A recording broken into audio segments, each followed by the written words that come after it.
All right, tonight we're going to take a look at a bigger swath of the book of Ezekiel, actually, chapter 6, 7, and all the way through the end of chapter 11. And so we're not going to cover every verse, obviously, but I want to pull out a few things that kind of characterize this particular section of the book.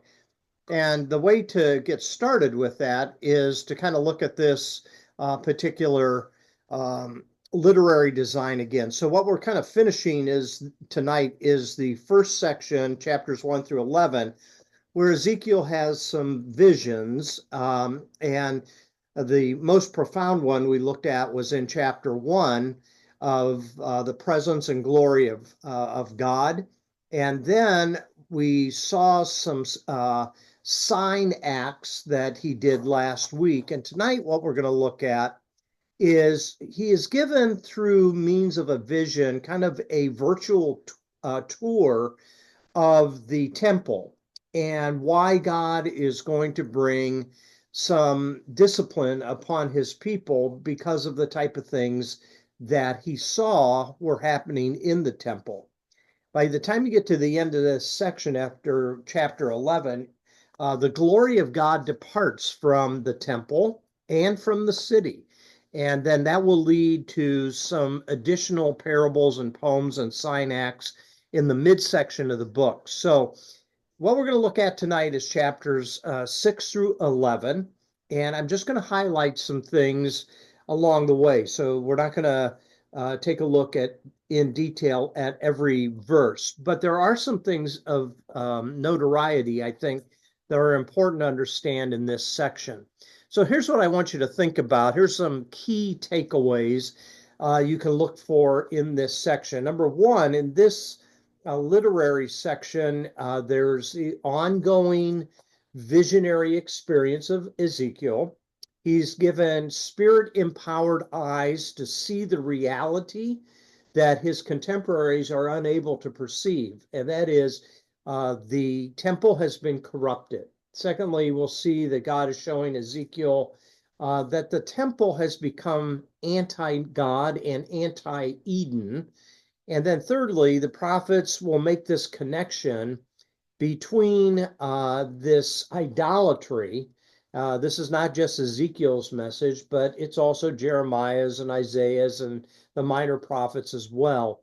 And then it's connected to some of the injustice and consequential violence that he sees taking place. So if there was a key word that I could give to this section of Ezekiel, it would be idolatry. And it's going to give to us a perspective of how God looks at their idol worship. Now, the way it begins is with judgment on the land. And then the way it's introduced is quite interesting. If you take a look at verse 1, there's an expression that is used here that might cause us to maybe scratch our head a little bit. It says here in verse 1, the word of the Lord came to me, Son of man, set your face against the mountains of Israel, prophesy against them, and say, O mountains of Israel, hear the word of the sovereign Lord. Now, when we see that phrase two times, the mountains of Israel, we might think, well, what's wrong with the mountains that are in Israel? They're beautiful. This is one of those symbolic statements. The mountains of Israel represent the nation of Israel as a whole. And so these mountains are representing the presence of God. You remember in Psalm 48, great is the Lord and greatly to be praised in the city of our God, in the mountain of his holiness. And so there's this idea of the mountain, the temple, and the presence of God that resides there. So when we see the phrase mountains of God here, it's really a phrase that's talking about the entire land. And the land, along with the people, are going to experience another invasion by Babylon.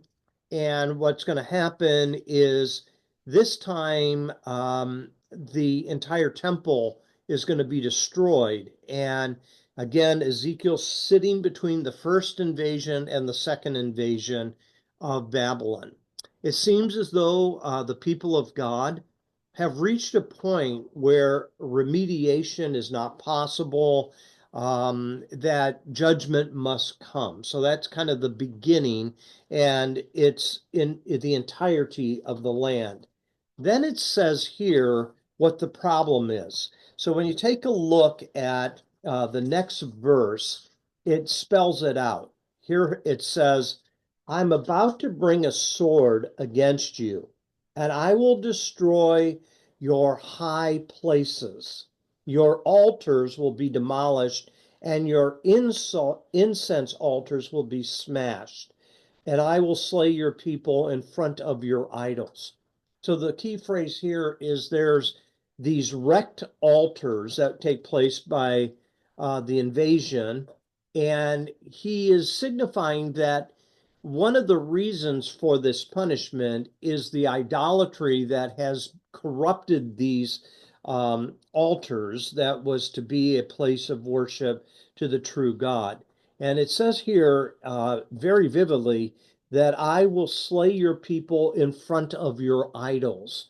So this invasion is going to lead to a lot of bloodshed, and the bloodshed will then also make the land unclean.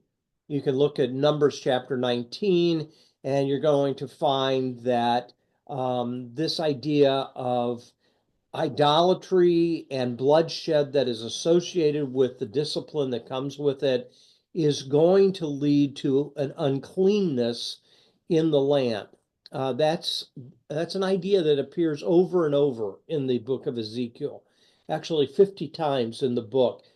Either altars are wrecked or they're broken down, and they are unholy. That's what it says in verse 6.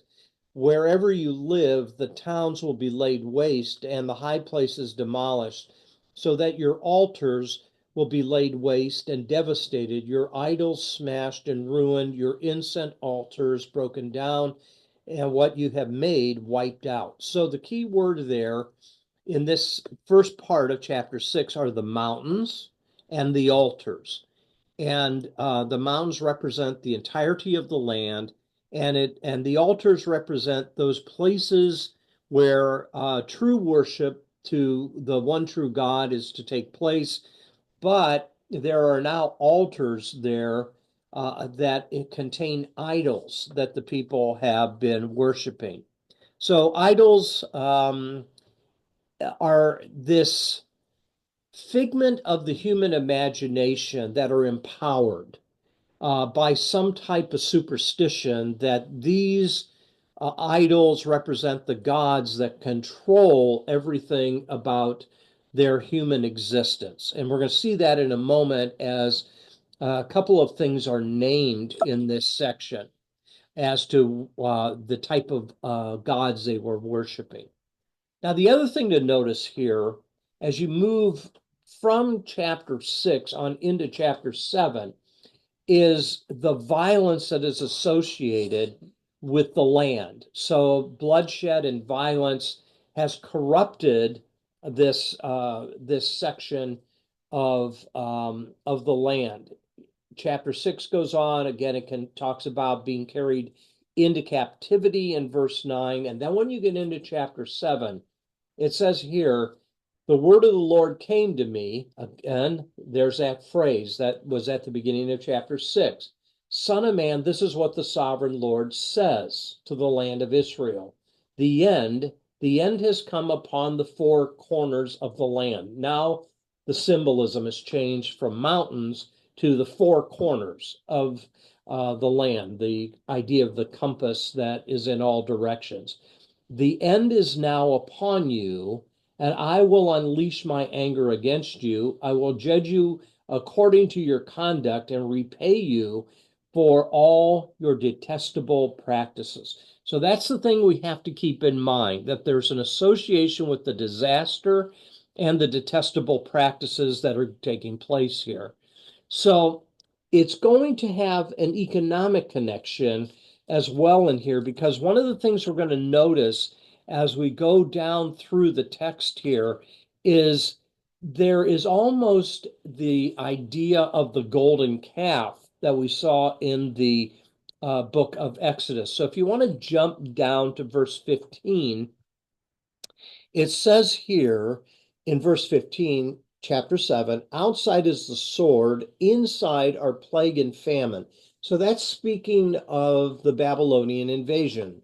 They are surrounded, the nation is surrounded, the city is surrounded by Babylonian army. Inside, though, because they've cut off the supply, the economic connection that buys food and water and essentials, inside is plague, not enough to eat, and as a result of the plague, famine takes place in the city. Those in the country will die by the sword, and those in the city will be devoured by famine and plague. So he's speaking of what is to come, and it is a historical reality. And the result is verse 17, every hand will go limp and every knee will become weak as water. They're not going to be able to fight their way out of this because basically Babylon will starve them and cut off all their supplies, so they don't have the access that they need to put up a good defense. Now, here's the economic connection. This is interesting down in verse 20. It says, they were proud of their beautiful jewelry and used it to make their detestable idols and vile images. That reminds me of what the people did at the base of Mount Sinai in Exodus chapter 20, I believe it is. And they are afraid of what happened to Moses up on the mountain because the presence of the Lord is there. They are afraid that Moses has been killed, and they put pressure on Aaron to make a golden calf that they can worship, some means of finding strength and hope in the midst of their situation. And then it says here, back in Ezekiel, therefore I will turn these into an unclean thing for them. I will hand it all over as plunder to foreigners, as loot to the wicked of the earth, and they will defile it. So everything that they held precious, obviously even the temple has those elements of the golden lampstand and other things of great value, and it will be taken as plunder.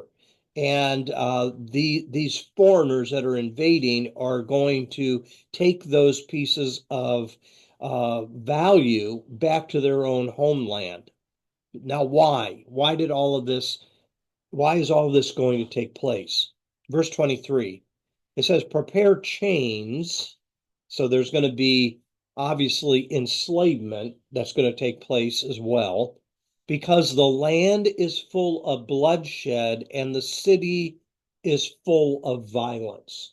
So the reason God is talking about this invasion is this idea of not only idols, but their idols led them to be a violent people that led to bloodshed, even among their own kin. And it says in verse 24, I will bring the most wicked of the nations to take possession of their houses. God does not look with favor upon Babylon. They're just as wicked and as bad as the Israelites are at this point. But here's the reason. I will put an end to the pride of the mighty, and their sanctuaries will be desecrated. There came a point, if you go back a few lessons, where I talked about Yahwistic theology. Their mentality was, because we worship the one true God, nothing can happen to us. We are safeguarded from this invasion and destruction. So what takes place here is calamity upon calamity. Verse 36 says, 26 rather says, calamity upon calamity will come, and rumor upon rumor. What is those rumors? Well, why did this happen to us? That's the most natural question people ask when any type of travesty and a disaster like this happens to them. And it will lead to mourning. It says here, they will try to get a vision from the prophet. They're going to try to seek answers from the prophet. But Ezekiel is giving them the reason. The teaching of the law by the priest will be lost, as will the counsel of the elders. So you see all of this taking place. It's a little bit too little, too late type thing. And so as a result of that, there's this anticipation in this sermonic text of chapter 7 that is addressed to the people as to why some of these things are taking place. Then you get into chapter 8. And then we're given reasons why this type of thing is taking place. Now, there's a historical notation at the beginning of chapter 8. Now, this is interesting. It says, in the 6th year, in the 6th month, on the 5th day, pretty precise, okay? It says, while I was sitting in my house, now he's in captivity. Remember, Ezekiel's in captivity. But he is an individual like Daniel, and he is not the run-of-the-mill average laborer. He is a priest. So that might reflect in this idea of some type of house supervision that he is under. But he also sits with the elders of Judah on a regular basis. So now what's fascinating here is that if you look here, the elders sit before Ezekiel on a number of different occasions, and the cross references are there under bullet point number 2 under the first heading there. And he's sitting and he's talking with the elders, and God's hand comes upon him and gives to him a reason to tell these elders of why this type of discipline is coming. But it's not just his opinion. Once again, we meet with this idea of vision. And if you look at verse 3, it says, he stretched out what looked like a hand and took me by the hair of the head. And the Spirit lifted me up between earth and heaven, and in visions of God, he took me to Jerusalem. Now, he is not physically taken, I don't think, to Jerusalem, but in this vision, he's given a picture of Jerusalem. He's given a picture of the problems that were taking place back in his homeland, back in the temple area. So Ezekiel's knowledge of the temple comes out in this chapter. He's very familiar with it, and he talks about looking at it from the north, and he's going to dig a wall, and he's going to look at the doorway of the temple as he digs through the wall. Some very precise things that are said here about how he's looking at this holy place. Now, when he looks at all of this stuff, he sees kind of a syncretistic practice of the Jewish people. It's not just Yahweh they're worshiping, but they're worshiping other gods as well. And as a result of that, that defiles the temple. And that's why it's an abomination, is because of the worship of other gods. You'll remember I said on several occasions in past studies that the Israelites were really not monotheistic. They had one true God, and that true God is Yahweh, but they also had their superstitions of other types of gods. And so scholars call this monolatry. Monolatry.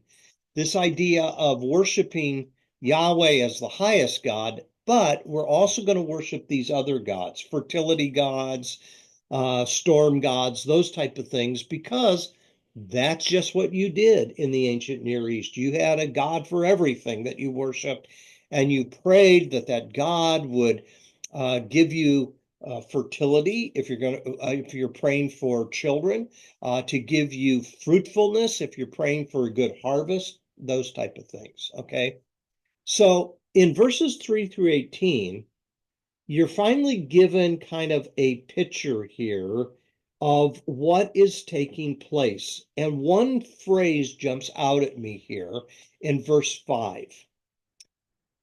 So the Spirit says to Ezekiel, Son of man, look to the north, look toward the north. So I looked, and in the entrance, north of the gate of the altar, I saw this idol of jealousy. Now, that's an interesting phrase, an idol of jealousy. So, what's going to happen here is with each perspective that Ezekiel is given, he's getting closer and closer to the courtyard and to the holy place and to the Holy of Holies. So he's kind of on the outside at this point, and he's told to look at the north, and there is an idol of jealousy. Now, the question is, what on earth is this idol of jealousy? Well, it's more than likely the image of Asherah. Now, you gotta have to kind of go back to understand the history of the kings a little bit, especially under King Manasseh. King Manasseh was a pretty wicked king. So you have a mixture of different types of kings. Um, there is the cleansing of these idols on a couple of occasions, Josiah and Hezekiah.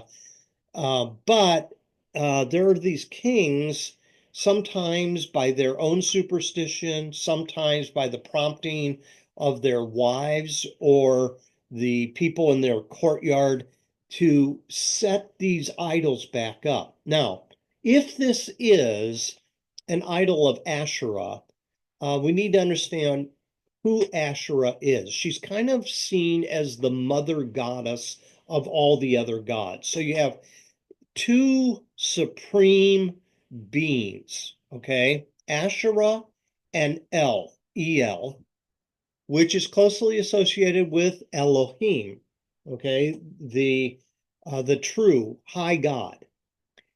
But through Asherah, there is the birthing of the other gods. Now, that's primarily Canaanite religion, but there are traces of it in Israelite religion. El becomes Elohim. Asherah is still present in the experience of the Israelites. So sometimes you'll read in the Old Testament that there are these Asherah poles that are standing in, and they are places of contact where Asherah is worshipped, not only in Syria, but also in Palestine as well. Now, sometimes there's a merging of different types of gods. And when you have mythology, just like in Greek mythology, it's hard to keep track of who these gods are related to and who their offspring is. I mean, it gets pretty complex. In some occasions, in the worship of Asherah, she is paired with Baal or Baal, Baal. So sometimes it's El and sometimes it's Baal. The symbolism of Asherah is quite interesting. There are these wooden poles that people would put up, and these wooden poles would be cultic objects of worship. Now, here's where it connects to the temple. So, if you want to keep your finger here in Ezekiel chapter 8 and go back to 2 Kings, 2 Kings chapter 21, we're told a little bit about what happened in the reinstitution of these types of idol worship under King Manasseh. So in chapter 21, verse 3, it says this: Manasseh rebuilt the high places his father Hezekiah had destroyed. He also erected altars to Baal and made an Asherah pole, as Ahab, the king of Israel, had done. He bowed down to all the starry hosts and worshiped them. So the star gods, if you will. And he built altars in the temple of the Lord, of which the Lord had said, in Jerusalem I will put my name. Now, notice you have the altar to Yahweh, but there's these other altars. Do you see in verse 4?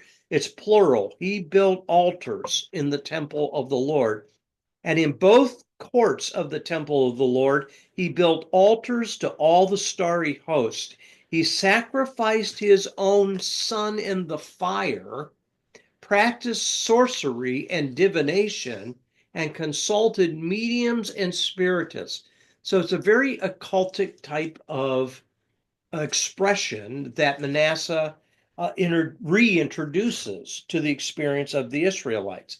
It says he did much evil in the eyes of the Lord, provoking him to anger. He took the carved Asherah pole he had made and put it on the temple, in the temple of which the Lord had said to David and to his son Solomon, in this temple and in Jerusalem, which I have chosen out of all the tribes of Israel, I will put my name forever. So that's important backdrop. Okay. Now, these will be torn down by another righteous king that comes along by the name of Josiah, just a few chapters later in Second Kings. But here we are told by the chronicler of Second Kings that it's Manasseh's building of these statues that become a part of the narration of Ezekiel's text.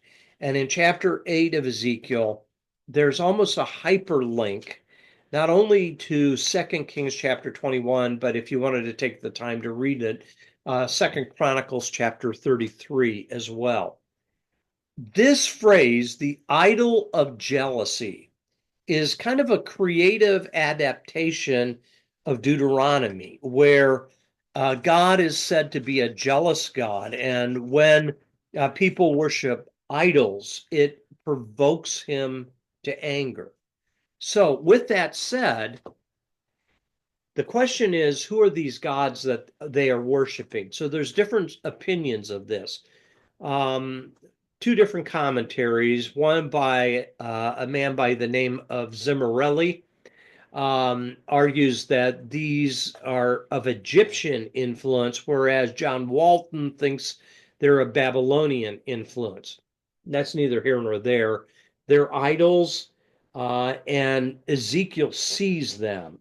And so come back to Ezekiel chapter 8 and come down to verse 7. It says, he brought me to the entrance to the court. I looked, I saw a hole in the wall. He said to me, son of man, now dig into the wall. So I dug into the wall and I saw a doorway there. And he said to me, go in and see the wicked and detestable things that they are doing here. So what are those detestable things? I think you're given a little bit of a footnote here as to what they were doing in verse 14.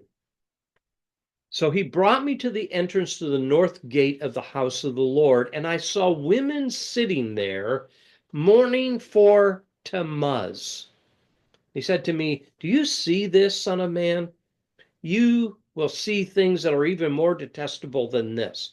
So we got to double back and we got to ask the question, what is this mourning that's taking place in the worship of this god of Tammuz? Well, Tammuz is a Babylonian fertility deity, and she dies because it's the fertility of the crops, number one. And so, in the seasonal rotation, each year she dies to come back to life. And every time she dies in the autumn, women go into mourning, grieving of her death, and praying that she will be brought back to life in the spring so that the fields will be productive. Now, Tammuz is also kind of an archetypical deity that then becomes a part of fertility rites as well, so that women in these cultures were able to give birth. Remember, we might choose to have two, three, four, or five kids because that's what we choose to do. Having as many kids as possible in that day was a way of staying alive, keeping your tribe alive, having enough kids to work the ground and do the things that are necessary in a very rough environment. So it may be what Ezekiel is seeing here is part of the ritualistic worship of Tammuz was also ritual prostitution in the temple area as well. And so there is this type of ritual sexual intercourse that would take place between women and the priestly leaders as a way of kind of bringing Tammuz back to life for productivity and uh, and fertility for the women. So you would see a lot of these stone type carvings in the ancient Near East where you have a priest and you have a woman that are being portrayed as having ritualistic sexual intercourse as a part of this ongoing worship in a cyclical manner. So, um, let me see if you have any questions there. I'm going to put the recording on pause for a second. Um, is there, do you have some thoughts, some questions or comments that you'd like to ask at this point? So it seems as what's being condemned here is ritual prostitution and ritual type of sexual intercourse in the presence of the Lord in the temple area. Any thoughts?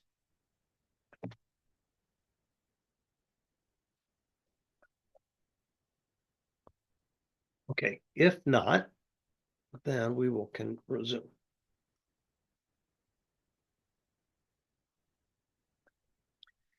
Okay, so fertility gods are an interesting study. It's found almost in every culture. There are some gods that never die, and there are gods that die, and they need to be brought back to life. So, what this seems to be is some type of Mesopotamian ritual that ultimately is desecrating the temple, desecrating the land, and desecrating the people as well. So, what's going to happen as a result of all this? Well, before we get there in chapter 9, there's one other quick note here in verse 16. There also seems to be the worship of the sun that's taking place as well. I mean, if you're going to have crops and if they're going to be productive, you need the sun to cooperate with that. So in verse 16, it says this: He then brought me into the inner courts of the house of the Lord, and there at the entrance of the temple, between the portico and the altar, were about 25 men, with their backs toward the temple of the Lord and their faces toward the east. They were bowing down to the sun in the east. So they are worshiping the sun, like most cultures did then, and it was a way of again uh, begging the sun to help this overall productivity that they needed to stay alive. So we just read in Second Kings where Manasseh worshiped the starry host. Remember that? So it seems as though there's this connection that is taking place. Now, the sun god has different names depending on what culture you're in. In Egyptian culture, the sun god was Re, and it's a very poignant type of picture. He is portrayed as a celestial chariot rider, and he vanquishes the powers of darkness every morning when he rises up, and and then again he dies, and it needs to take place the next day. This sun god Ray is also kind of pulled into the underworld at night, kind of into Sheol, and it is there the death god tries to keep him there, but he rises again to victory the next morning. Superstition, right? There's a lot of superstition. This is not scientific in any way, shape, or form. Okay, so that then brings us to verse 17 here in chapter 8. Have you seen this, Son of Man? Is it a trivial matter for the house of Judah to do these detestable things they are doing here?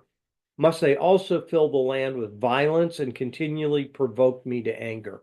So it's almost as if this chapter is sort of like a parallel to Genesis chapter 6, when God says, I've had enough of violence in the world. I've had enough of this desecration of my good creation. I'm going to start over again. I'm going to bring judgment upon this nation. So you can look at this slide, you can read some of the details of it. But here we find worship is kind of tied to these idols. And then that brings us to chapter 9, where we see a vision really of Jerusalem's destruction, and the idolaters are killed. Ezekiel hears a loud voice in chapter 9, verse 1, and it says, "Bring the guards of the city here, each with a weapon in his hand." And I saw 6 men coming from the direction of the upper gate. Again, his intimate knowledge of the temple precinct area.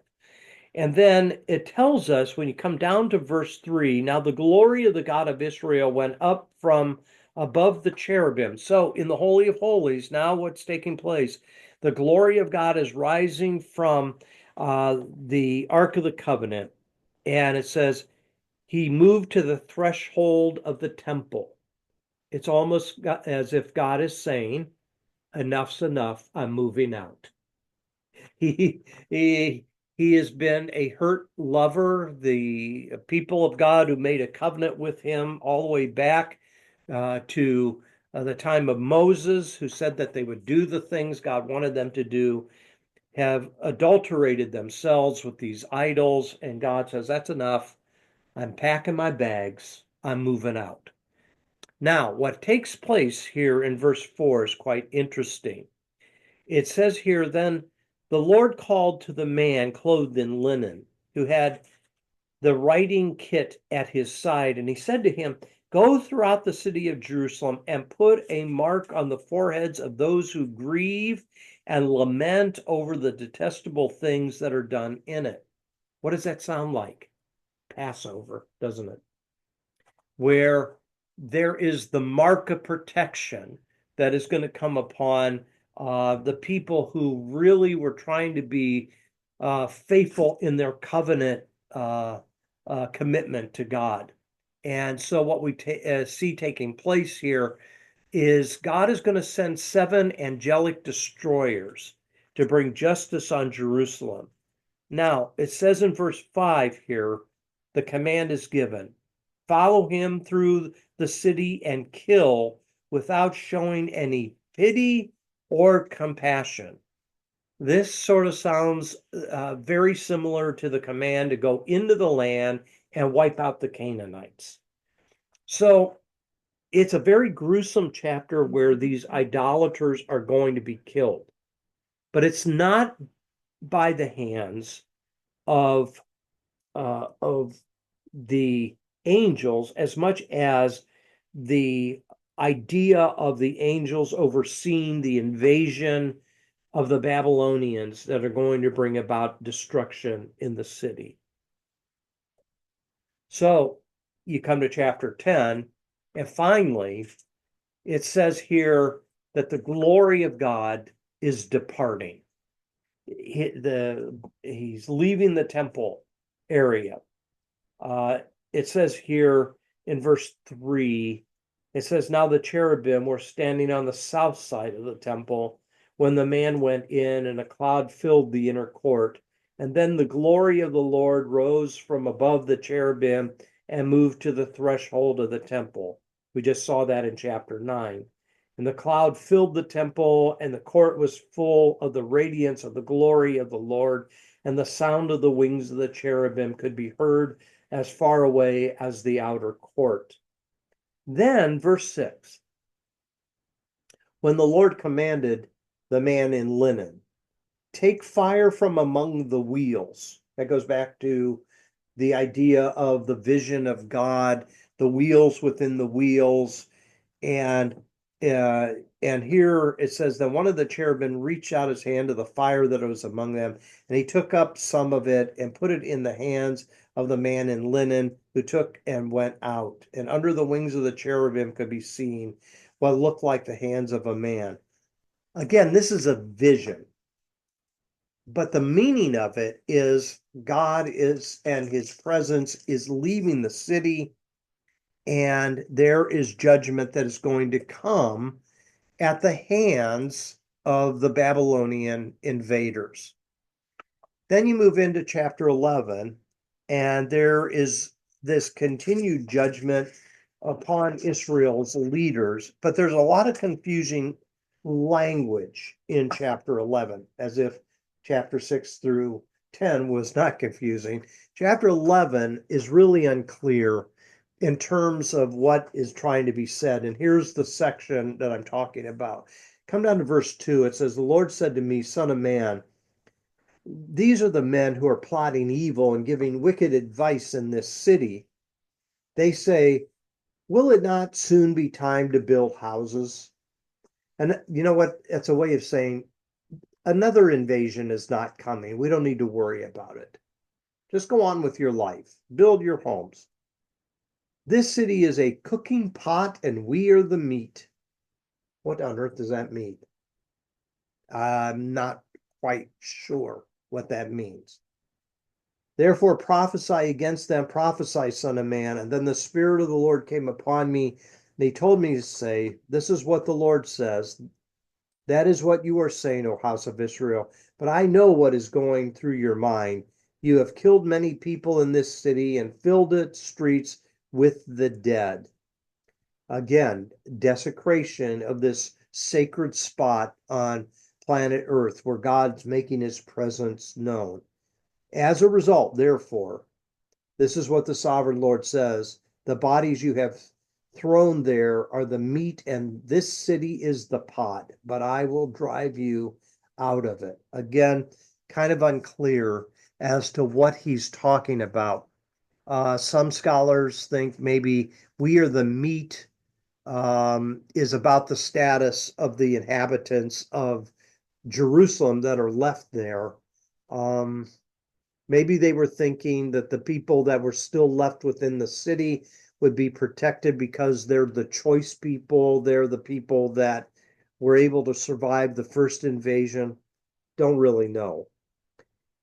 This is a chapter that I think is one of those you scratch your head over, but in the end, you see where it comes back to is even in this type of chapter, there is still a hope that is given that these people will at some point return back to the land. And that begins in verse 16. So, as angry as God is, and the allowance of Babylon to be the rod of judgment, we see in verse 16, therefore say, this is what the sovereign Lord says. Although I sent them far away among the nations and scattered them among the countries, yet for a little while I have been a sanctuary for them in the countries where they have gone. Boy, is that an interesting statement. I'm no longer in the temple. I've left there.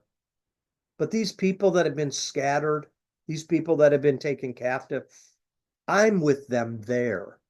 Do you see what that's saying? For them, I've gone to the countries where they have gone. That's a pretty significant change of theology because God's only in one spot, Jerusalem, within the temple and in the Holy of Holies. But this is saying, no, no, no. I've left that place. That's been too desecrated, but I'm going to go out to where people are and I'm going to meet them there. And it goes on, it says, this is what the sovereign Lord says: I will gather you from the nations, and I will bring you back from the countries where you have been scattered, and I will give you back the land of Israel again. There's this remnant of people that tried to stay faithful to God. They are the ones that are going to come back to a ruined city, but they will come back to, to their own land. Verse 18 then says, they will return to it and they will remove all its vile images and detestable idols. You wonder how much of a cleanup had to take place under the leadership of Ezra and Nehemiah. When they come back to the city, they have to rebuild everything: the temple, the city, the walls. How many of these detestable idols did they have to pick up off the ground and get rid of to make this place where a place where God wants to come back to? Um, and then it says here, and I will give them an undivided heart, and I will put a new spirit in them, and I will remove them and I will remove from them their heart of stone and give them a heart of flesh. And they will follow my decrees and be careful to keep my laws, and they will be my people, and I will be their God. As sorrowful as chapters 6 through 10 are, chapter 11 ends with this beautiful picture of God being with them in the exile, and God is going to transform their hearts and give them an undivided heart, and that eventually they will come back to the land. So maybe the way we can summarize this whole section, there's a lot of text here. I didn't do justice to all of it. But here's 4 points to keep in mind as we uh, close our study tonight. Number 1, idolatry and injustice continue unchecked in Jerusalem even after the first wave of the exile, showing that Yahweh must visit a complete judgment on the city. That's chapters 8 and 9. The inhabitants left after the 597 BCE exile that were left in Jerusalem, they survived the invasion. They weren't taken back to Babylon. They had become arrogant and greedy, and they kind of powered up over the people that were left there. Number 3, Yahweh's presence in the temple is contingent upon the people's obedience and not defiling the temple area. And then number 4, Yahweh has not completely abandoned his promises, but he promises that he will transform them and bring them back to the land. And so some of this will reoccur in the book of Ezekiel when we get to a new covenant hope that's going to find ourselves in chapters 34 through 37 of Ezekiel. What we're going to find is that even in God's judgment, there's mercy, and even in his chastisement, there's a commitment to bring them back to the land. So I'm going to close our study off there. I'm going to stop our recording, and I'm going to stop our share and see if you have some thoughts or questions um, before we finish our time. Anything that comes to mind? Not an easy, not an easy book, bizarre book, but when you dig into it a little bit, there are some nuggets there that are really precious to see about God's commitment to his people, even amongst the superstition of their idolatry and that type of thing. Anything that comes to mind? Well, you've distilled it down quite a bit. Yeah, there's a lot of text there, and hopefully you get to see the big picture of it. Mm-hmm. Okay, folks. Well, I'll let you go, and I hope you have a great rest of the week. And we'll see you Two. next time around, okay?